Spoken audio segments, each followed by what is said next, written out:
Brainsplain. Brainsplain, I can dig it.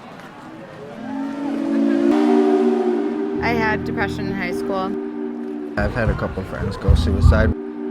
I was a depressed teen. Going through some pretty dark things with her boyfriend and was trying to scare him, and he was older than she was. She committed suicide. I had a lot of friends die when I was a teenager, and it kind of threw me for a loop. Desmond, welcome to Brainsplain. Thank you, Morgan. Thank you for having me. Yeah. So today I want to talk to you a little bit about depression in adolescence. Interesting. The prevalence of depression is lower, but the risk of suicide compared to other causes of death is really, really high among adolescents. It's the second leading cause of death. Blue Cross Blue Shield released data on 41 million people, showing that between 2013 and 2016, diagnoses of depression had increased 63% in that period between for 12 to 18-year-olds. What was yours, 2013 to 2016? 2013 to 2016, yeah. That's a lot, yeah. It's a lot. I mean, it's just the diagnosis, That's a so lot. it could be a difference in diagnosing practice. But nonetheless, that's a high statistic, yeah.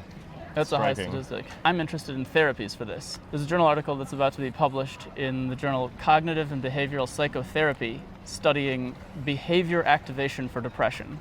This is actually a therapy where you suggest activities to people, and these can include Pokemon Go, take a hike, but getting depressed people out of the house. Don't get under the hood of their head.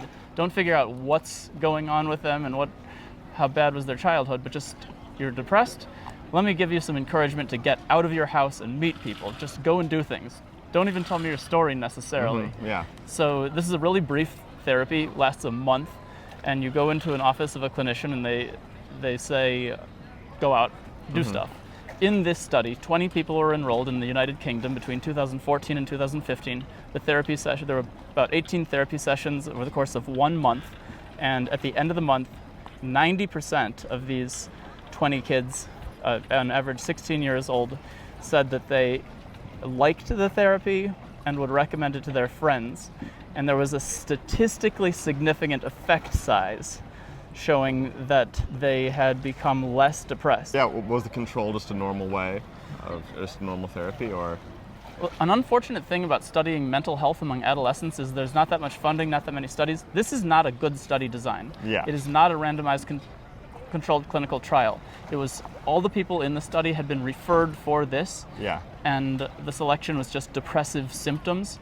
The size was so small. With Yeah, statistics, it is a small size, but you said like 98%? What was the? 90% said they liked it. 90%, yeah, still. 90% said they'd recommend it, and then assessing depressive symptoms, like are you suicidal? Yeah. Do you sleep well?